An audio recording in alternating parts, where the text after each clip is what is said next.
buenos días.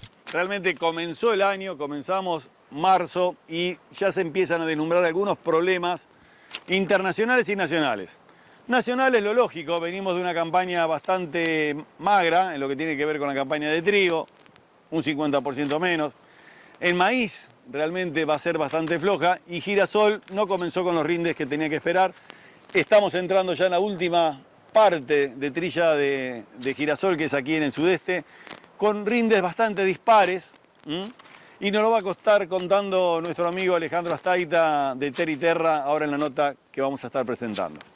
Quiero comentarles también de que Estados Unidos, que es uno de los actores más importantes en el mundo globalmente en lo que ellos quieran, y en alimentación es el principal, Rusia viene pegado, y en esto que está pasando entre Rusia y Ucrania, que están jugando a tirarse balitas, donde Estados Unidos es realmente el actor que está en guerra con Rusia, genera muchísimos problemas en los mercados, tanto sea en los valores como en los suministros. Y si vamos a hablar de valores, ha habido una merma importante en los valores internacionales. En eso tiene mucho que ver Rusia, quien ha estado un poco austero en lo que tiene que ver con sus compras y ha marcado un límite en los valores. Vamos a comenzar de este programa hablando con Alejandro Astaita, de Terra. Con él nos encontrábamos en la ruta 226, parábamos y en un campito nos poníamos a hablar sobre soja. Este cultivo que realmente a los productores de soja de segunda le da un alivio, porque no terminó siendo un cultivo de cobertura, sino que como se fueron corriendo las fechas, es un cultivo que creo que va a dar que hablar, una satisfacción importante a los productores. Comenzamos así. Alejandro Astaita, con nosotros en Agenda Agraria. Este año seco, como bien sabemos, en el sudeste igualmente fuimos un poquito privilegiados con respecto al resto del país, pero bueno, cuando se empezó a revertir la situación, el cultivo que recién se venía implantando era la soja de segunda, que en muchos casos se sembró muy temprano porque la fina no anduvo bien, se adelantó por lo que ya sabemos, las heladas y la sequía, los trigos se adelantaron, algunos no se cosecharon. Lo mismo pasó con la cebada, entonces la soja de segunda fue la que se sembró temprano y empezó a ligar agua, y la verdad que tenemos unos cultivos que en el sudeste no estamos acostumbrados a ver habitualmente. Y el girasol en el sudeste anduvo bastante bien, hay de todo, los lotes más tempranos sufrieron bastante y los rindes no fueron los mejores. Lamentablemente estamos viviendo una caída de precio importante con respecto al año pasado, así que bueno, el girasol todavía el número está viendo cómo se cierra, ¿no? A aquellos que tenían vendido, los que lo pueden aguantar un poquito más a ver si revierte el precio. La soja, en cambio, bueno, tiene un valor bastante interesante, y sin duda que la soja de segunda, que es un cultivo que es bastante errático en nuestro sudeste costero, este año estamos viendo que promete tener rindes interesantes, y seguro que al productor le va a cambiar la ecuación o lo va a ayudar por lo menos a compensar la pérdida de la fina, ¿no? En general los maíces están muy bien porque no hay gran cantidad de maíces tempranos sembrados. Ya la tendencia es que empezamos a trazar las fechas de siembra de maíz en general. Este año en particular, al momento de sembrarlo, nos encontrábamos sin agua en el perfil o con muy poca humedad para avanzar con la siembra, entonces se retrasó más aún. De hecho pasó con algunos girasoles, entonces los maíces que no están sembrados temprano empezaron a agarrar algunos golpes de agua ahí en periodo crítico. Entonces, bueno, en general los maíces están muy bien. No va a ser un año espectacular, pero creo que es un cultivo que va a estar en rindes promedio. En términos generales, la tendencia fue a todo lo que es los cultivos de fina, a sembrar lo más temprano posible, buscarlos, en el caso de los trigos, los ciclos más largos para aprovechar a arrancar sembrando lo antes posible. Eso porque los cultivos de ciclo largo son los de mayor potencial, y siempre pensando también en tener las cosechas lo más anticipadas posibles para poder intentar priorizar los cultivos de segunda o los cultivos de cobertura, en el caso de los cultivos de cobertura, o algún verdeo para el caso de los planteos mixtos. En cambio la gruesa, sí, la tendencia es tanto en girasol no tanto, pero en maíz y algo en soja a retrasar o ampliar la ventana de siembra. Creo que el productor lo que hace es, en vez de concentrarlo tanto, alarga los periodos de siembra, aquellos que tienen más superficie más, cosa de estar un poquito más diversificado al momento de las lluvias de verano, encontrarse con cultivos en diferentes momentos críticos para poder amortiguar y no tener todo concentrado en los periodos críticos en un momento que pueda faltar el agua. Estados Unidos perdió su primer lugar en lo que tiene que ver con las exportaciones de trigo, pero atención, claro, crecieron la Unión Europea, creció Rusia, creció Australia como productor de trigo. Nosotros, que somos uno de los principales productores de trigo, nos fue muy mal. Pero somos un actor importante. No fue muy mal, pésimo la campaña, pero somos uno de los actores importantes. Estados Unidos se cae también en maíz, Brasil le quita el primer puesto, con realmente una campaña fabulosa en el Mato Grosso, dio el 42% realmente de la producción de Brasil, impresionante, dio un numerazo. Va a poder exportar 50 millones de toneladas de maíz, cuando venía exportando 36, 35, igual que nosotros, que este año va a ser la producción que vamos a tener, 35, 34 millones de toneladas de maíz, cuando era lo que realmente nosotros exportábamos, porque estábamos en un número de 50 millones, que no lo tenemos. Atención, un año complicado para el sector agropecuario como motor de la economía de la Argentina. De esto estamos hablando en el informe. Vamos a ampliar un poco más.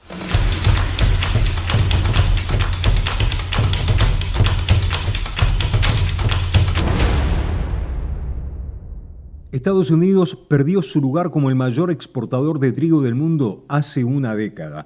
Los cambios en los patrones globales de producción y los mercados agrícolas afectaron la competitividad de las exportaciones de Estados Unidos durante las últimas 2 décadas, dijo el Servicio de Investigación Económica, señalando la creciente competencia de Brasil, Argentina, la Unión Europea y Australia.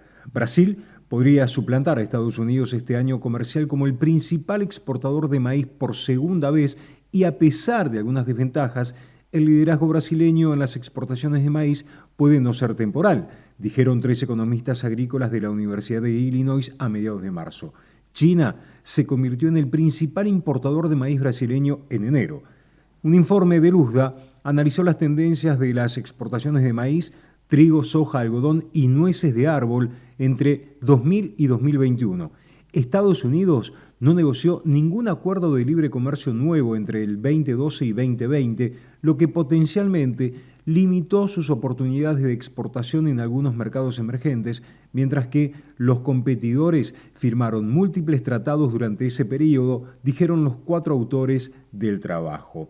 Estados Unidos sigue siendo el principal exportador de maíz, nueces y algodón, mientras que otros competidores han penetrado en los mercados mundiales de soja y trigo, dice el informe. En los últimos años, la producción de trigo de Estados Unidos y su participación en el mercado mundial de trigo quedaron rezagadas con respecto a la Unión Europea y Rusia. De manera similar, Brasil superó a Estados Unidos como el principal exportador de semillas oleaginosas de soja y también aumentó drásticamente su participación en los mercados mundiales de maíz y de algodón. Con Alejandro Astaita nos fuimos al corte y teníamos el compromiso de volver para hablar un poco más global sobre diferentes temas que tienen que ver con la agricultura en nuestro país, con medidas que toma el gobierno, cómo lo ve el sector agropecuario. Compartimos la nota. Mira, la verdad que este famoso dólar soja, que se está hablando del posible dólar soja 3, sin duda que son manotazos del gobierno con fines recaudatorios. Obviamente que el productor, pudiéndolo aprovechar, sin duda que mal no viene. Yo creo que la diferencia de este posible de dólar soja 3 depende de cuándo salga, si es que sale. A diferencia del anterior es que, bueno, no hay volumen de soja para vender aún. Primero porque no hay avance de cosecha y segundo porque las cosechas van a ser muy magras. Entonces siempre el sabor amargo que le queda al productor es que ¿por qué la soja, no? ¿Y por qué no todos los demás cultivos? Ni hablar la gente que está en otro tipo de economías, regionales y demás. Ahí es donde más se manifiesta que tiene fines recaudatorios, porque la soja es el cultivo de principal volumen de comercialización. Creo que esa es la única explicación. La verdad que el temor que nosotros tenemos es que se vuelva a áreas de soja mucho más importantes que las que teníamos por encima de otros cultivos, ¿no? Otra vez el girasol, al caerse los precios, que fue un cultivo que creció mucho en nuestra zona y que la verdad que es un cultivo que en la rotación entra muy bien, hoy el productor hace el margen de la soja versus el de girasol y probablemente la soja recupere área.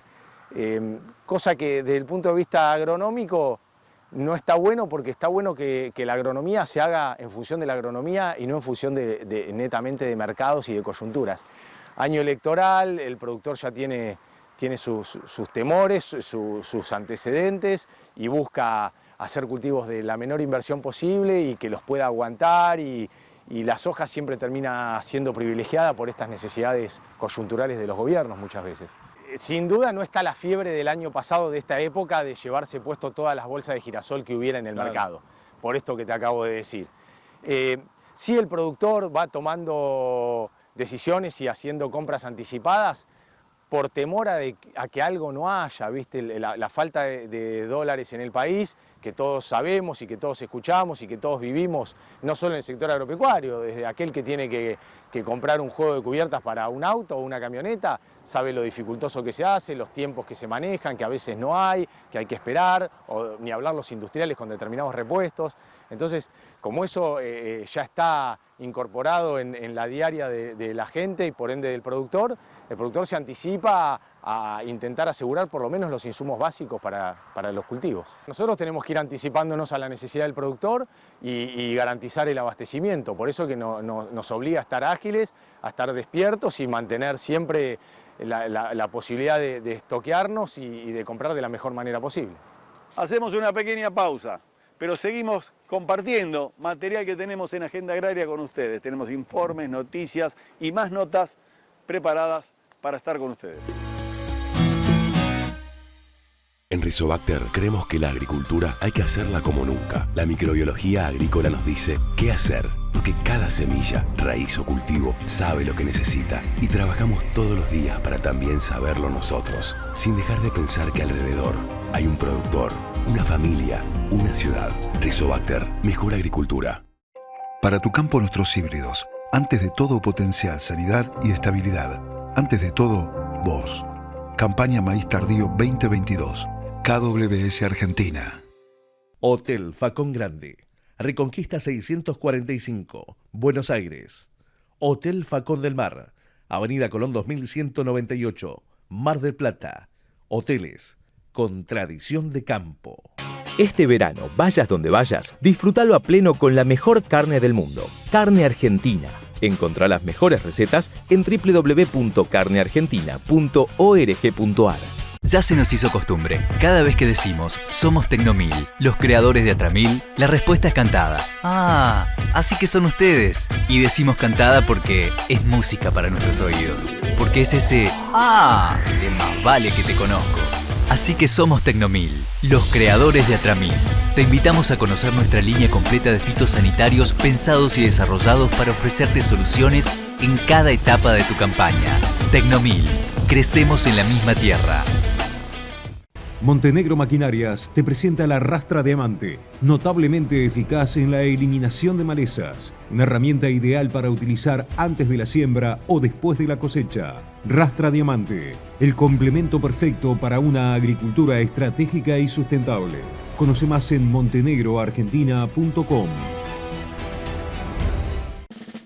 Para controlar las principales plagas de la región, BASF desarrolló 3 poderosos insecticidas. Nomolt, mayor persistencia y días de control en los primeros estadios larvales.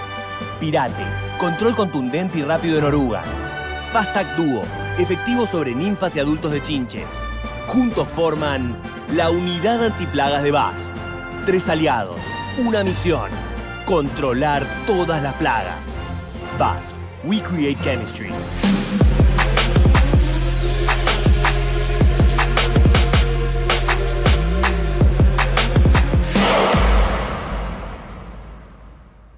Ahora vamos a tener en esta segunda parte del programa un material que lo quiero compartir con muchísimo cariño, una familia que yo quiero mucho y que tienen la finca Sam's Terry, que tiene que ver sin tierra. Vamos a hablar sobre hidroponía. Buen día, gracias por haber venido hasta acá. Efectivamente, estamos arrancando nuestro tercer año y cada vez nos vamos encontrando con situaciones distintas que nos han generado inconvenientes y que hemos tenido que desarrollar técnicas como para poder digamos, avanzar con los cultivos. Hoy estamos haciendo lechuga, que es el cultivo original, estamos haciendo rúcula, que cambiamos de sistema, lo pasamos a un sistema de NFT porque no estaba andando bien en el sistema de balsa flotante.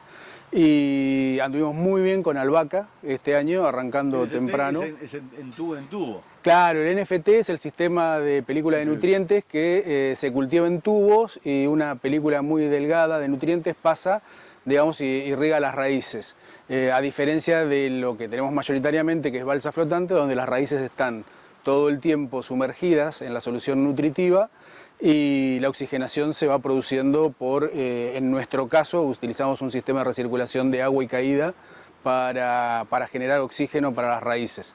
En el otro sistema, en el NFT, las raíces también están irrigadas todo el tiempo. Nosotros no usamos pulsos de riego, regamos las 24 horas, pero la raíz recibe mucha más oxigenación, que para la rúcula es muy importante, pues es muy sensible a la falta de oxígeno. En cada campaña, en medida que van sucediendo los ciclos, nos vamos encontrando con cosas nuevas. Este año tuvimos dificultades con un complejo de insectos que se denomina fungus ñat, que se come las raíces de los plantines, así que tuvimos pérdidas muy importantes en el plantinero, lo que nos llevó primero a descubrir cuál era el problema y después intentar solucionarlo. Eso nos llevó entre 2 y 3 meses para volver a conseguir plantines y nos generó un hueco en la producción. Digamos, nosotros producimos nuestros propios plantines porque hacemos variedades muy especiales de lechuga, digamos, que normalmente no se ven en el mercado, entonces no recurrimos a comprar la bandeja de plantín, sino que los producimos nosotros. Y cuando tenemos estos inconvenientes en el plantinero, nos repercute después en el ciclo normal del cultivo, pues empezamos a encontrarnos con huecos donde no podemos trasplantar. Y acá estamos trabajando, te diría, 8, 10, 12 horas por día. Siempre tenemos cosas para hacer. El ciclo normalmente lo iniciamos completando con solución nutritiva una mesa, trasplantándola. Esa mesa se conduce, digamos, el cultivo arriba de esa mesa o pileta. Y una vez que cosechamos se vuelve a iniciar el ciclo limpiando las placas, volviendo a preparar la solución nutritiva, limpiando las mesas o piletas. Y además está el trabajo del plantinero y además están, digamos, los otros cultivos. Recordemos que estamos hablando de un cultivo mucho más saludable del cultivo que es a tierra. Sí, por supuesto. Primero porque, este verano ha sido un verano, por ejemplo, particularmente tranquilo con el tema de los pulgones y acá en nuestra zona con los trips, por lo menos en nuestro invernadero, que fueron noticia las invasiones de trips en Buenos Aires. Nosotros no tuvimos ese problema, prácticamente no tuvimos pulgones, con lo cual te diría que a lo largo de todo el verano no tuvimos que hacer ninguna aplicación de insecticidas, ni biológicos ni de síntesis en el cultivo. Entonces salieron como si fueran orgánicas, digamos, no podemos decir que son orgánicas porque usamos fertilizantes, pero sin ningún tipo de fitosanitario aplicado. Llegan tarde las lluvias en nuestro país, realmente llegan tarde. Aquí en el sudeste por ahí quizás no lo notamos tanto, es la zona más privilegiada del país, está encapsulado prácticamente. Lo sufrimos, pero realmente lo que pasó en el país no estamos en el mismo nivel ni en las mismas condiciones. En la zona núcleo, allá por el norte de Santa Fe, sur de Córdoba, la pasaron muy mal. Hubo grandes pérdidas. En este informe estamos hablando de eso. Las lluvias llegaron tarde para la soja que se cosecha con rindes que apenas pasan los 10 quintales por hectárea. Precipitaciones registradas los últimos 7 días mejoran la condición hídrica del área implantada. Sin embargo, la Bolsa de Cereales de Buenos Aires aclara que dicha mejora no impactará sobre los rendimientos esperados de la soja, dado lo avanzado de la fenología del cultivo. A la fecha, un 39,5% de la superficie se encuentra en pleno llenado y madurez fisiológica, mientras sectores del centro del área agrícola dieron por inicio a la recolección de los cuadros tempranos de soja de primera. Bajo este escenario, se mantiene la proyección de producción de 25 millones de toneladas, un 44,4% por debajo del promedio de las últimas 5 campañas. Cabe señalar que durante los últimos 7 días, sectores del centro del área agrícola iniciaron las labores de cosecha de soja de primera, informando rendimientos por debajo de los mínimos históricos regionales y por debajo a los inicialmente esperados.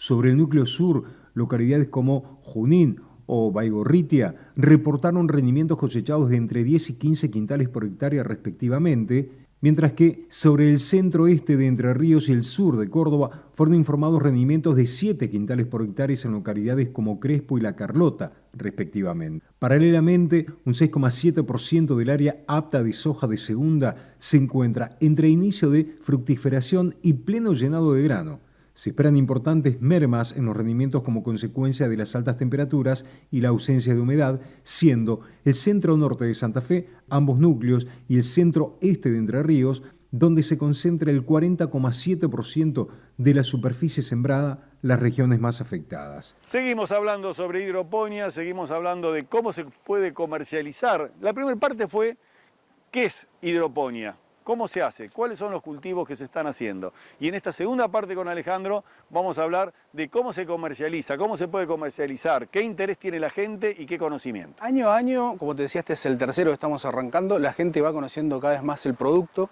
El que prueba una lechuga hidropónica o una rúcula hidropónica no vuelve para atrás, digamos, busca el producto y tiene una aceptación muy grande en el mercado.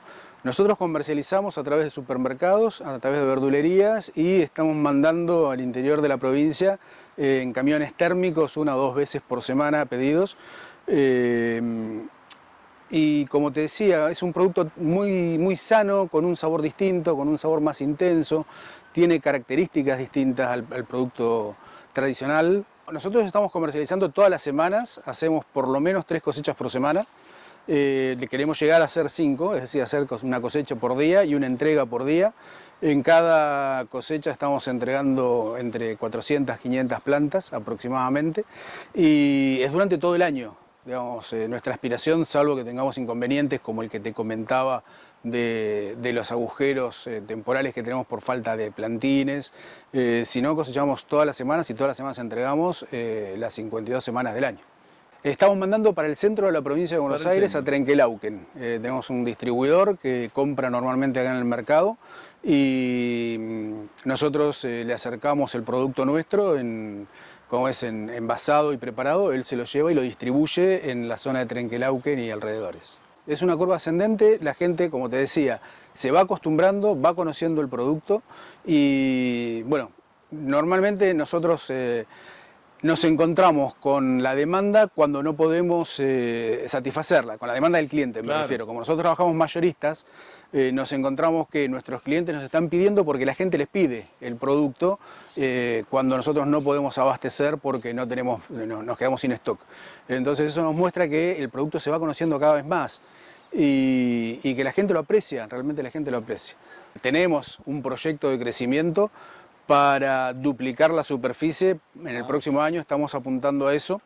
Estamos en un momento económico muy complicado porque los insumos digamos, siguen estando dolarizados, como todos los insumos del campo, los precios tenemos que estar actualizándolos permanentemente, como en cualquier otro producto.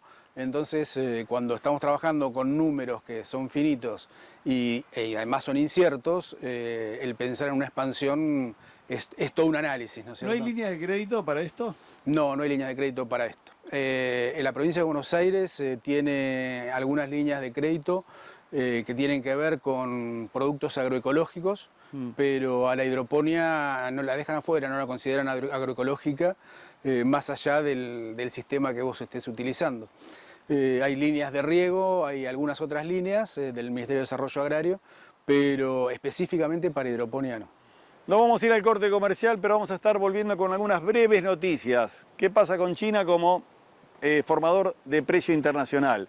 Un bono verde que lanza el gobierno, vamos a ver qué sucede. Son algunas de las noticias. En Rizobacter creemos que la agricultura hay que hacerla como nunca. La microbiología agrícola nos dice qué hacer, porque cada semilla, raíz o cultivo sabe lo que necesita y trabajamos todos los días para también saberlo nosotros, sin dejar de pensar que alrededor hay un productor, una familia, una ciudad. Rizobacter, mejor agricultura. Para tu campo nuestros híbridos, antes de todo potencial, sanidad y estabilidad. Antes de todo, vos. Campaña Maíz Tardío 2022. KWS Argentina. Hotel Facón Grande. Reconquista 645, Buenos Aires. Hotel Facón del Mar. Avenida Colón 2198, Mar del Plata. Hoteles con tradición de campo. Este verano, vayas donde vayas, disfrútalo a pleno con la mejor carne del mundo. Carne Argentina. Encontrá las mejores recetas en www.carneargentina.org.ar.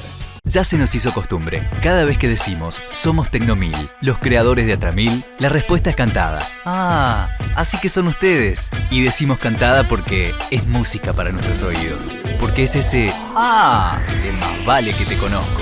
Así que somos Tecnomil, los creadores de Atramil. Te invitamos a conocer nuestra línea completa de fitosanitarios pensados y desarrollados para ofrecerte soluciones en cada etapa de tu campaña. Tecnomil, crecemos en la misma tierra.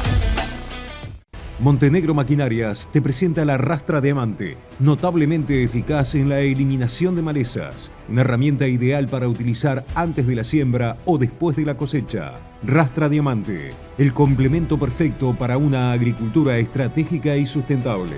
Conoce más en montenegroargentina.com. Para controlar las principales plagas de la región, BASF desarrolló 3 poderosos insecticidas. Nomolt, mayor persistencia y días de control en los primeros estadios larvales. Pirate, control contundente y rápido en orugas. Fastac Duo, efectivo sobre ninfas y adultos de chinches. Juntos forman la unidad antiplagas de BASF. 3 aliados, una misión: controlar todas las plagas.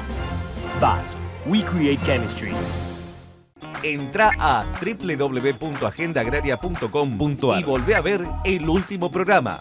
Además, las últimas noticias referidas al sector agropecuario. Recordá, www.agendaagraria.com.ar.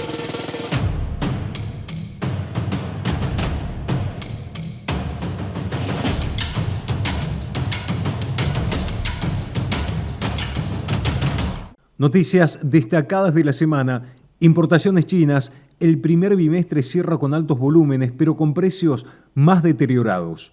Los 5.500 millones de dólares de febrero representan 4% menos que en enero, 22% menos que hace un año y un fuerte 28% por debajo del pico anotado en julio. La estadística aún no marca el impacto del caso de la vaca loca atípico detectado en Brasil, por lo que la caída en volumen recién se verificará en marzo o en abril. Proponen crear un bono verde para asistir a los productores afectados por sequía. Eduardo Bussi, expresidente de la Federación Agraria Argentina y pieza clave del reclamo del campo para eliminar la resolución 125 en marzo del 2008, recomendó la emisión de un bono por parte del Estado Nacional para asistir a pequeños y medianos productores ante las pérdidas que dejará la sequía. Se trata de una medida similar a la adoptada en la década del 90 y que evitaría que no se rompa la cadena de pagos en el sector agropecuario. Nos despedimos, primero agradeciendo a nuestros invitados, a Alejandro Marchena, a su señora Mariana Arduino, que no estaba presente, pero que realmente la quiero muchísimo. También vamos a agradecer a Alejandro Astaita, quien siempre con su amabilidad se presta a contarnos sobre los cultivos y hablar sobre cómo se encuentra la región. Nos estamos encontrando dentro de 7 días, como siempre, con la última información del sector agropecuario a nivel nacional y a nivel internacional. Hasta la semana entrante.